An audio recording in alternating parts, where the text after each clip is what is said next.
mezi námi naše zpravodajce, naše reportéry, pana Rejnoka Karantenka a Vánočku Bordalovou. I v tento den, sváteční den, se událo mnoho nesvátečných událostí.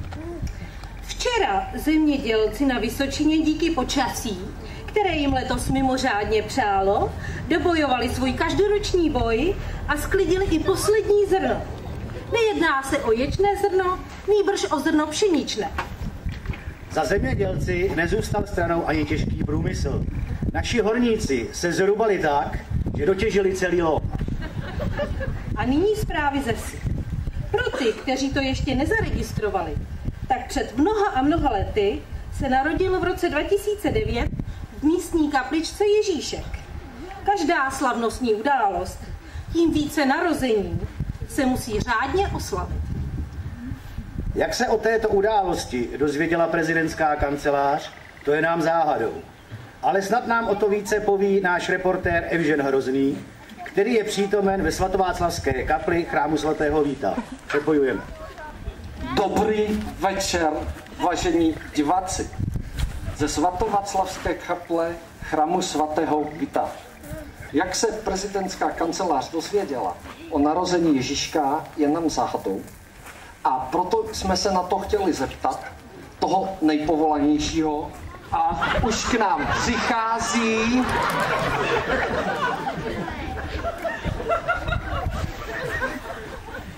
musíme chvilku počkat, zřejmě ho přepadla nějaká virosa.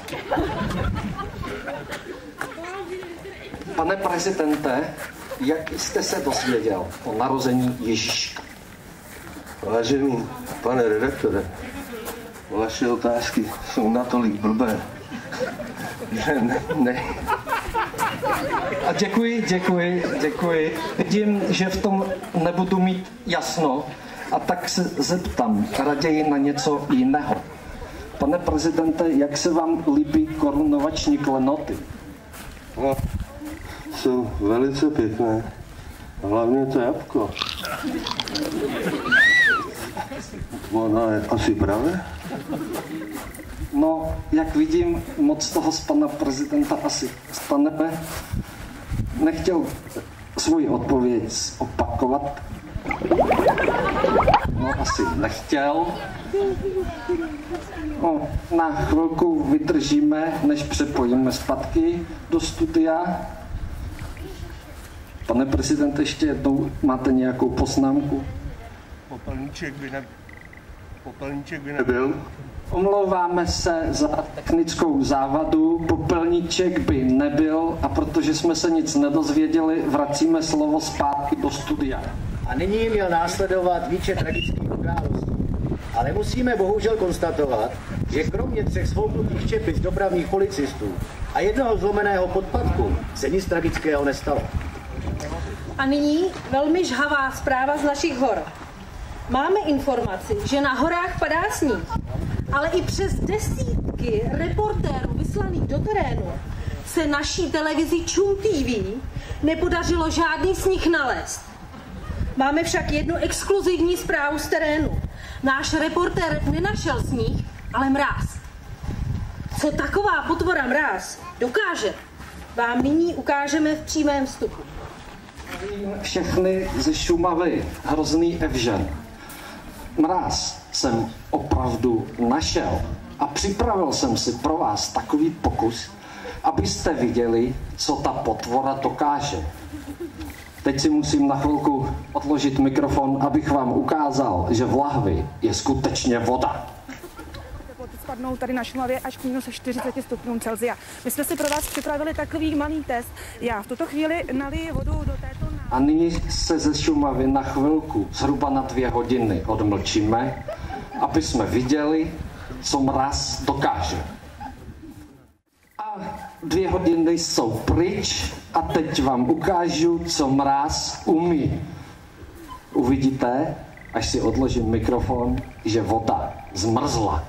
My jsme kolem 17. hodiny nalili do této konvičky vodu a sami se můžete přesvědčit, co mráz během 2 hodin s vodou udělal. Skutečně neteče. Pro televizi Čum TV ze zmrzlé Šumavy hrozný Evžen.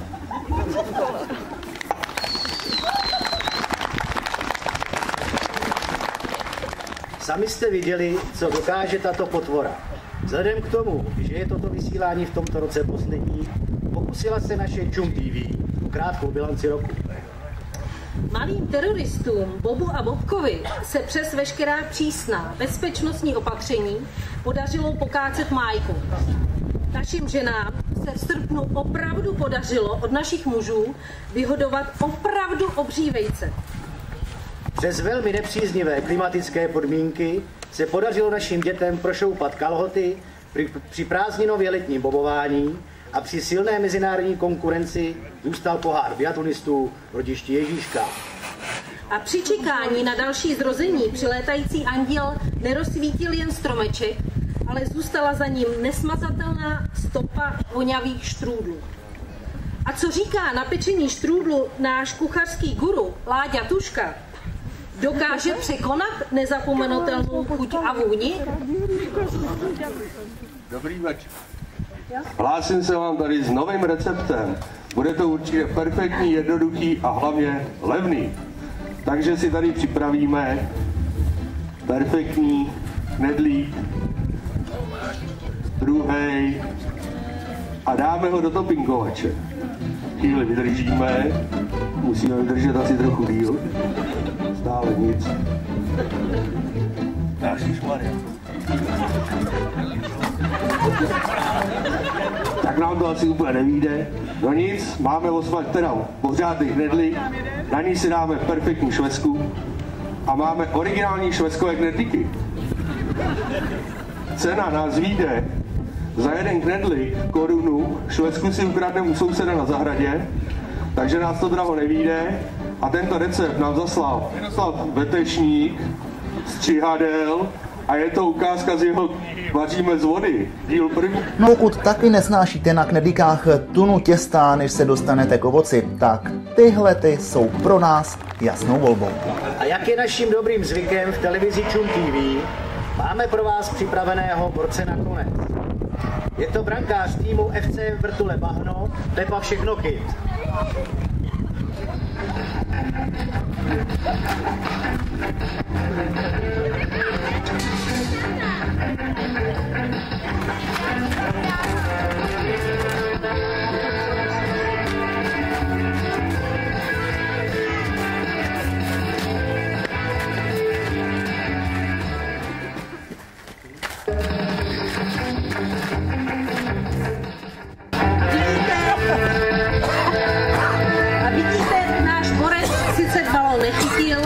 Ale přesto se může pochlubit svým brankářským uměním.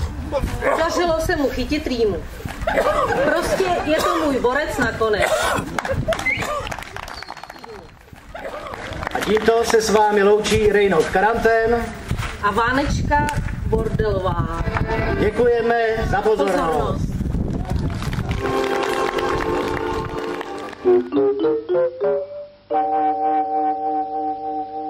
Hodná a vydržíš celý den nepapat, tak večer uvidíš zlatý prasátko. A tati bude mít ty velký zahnutý zuby nahoru. Ať prosím tě, zuby nahoru. Když vydržíš, budou i zuby. Ne, já nemusím, já už ho vidím.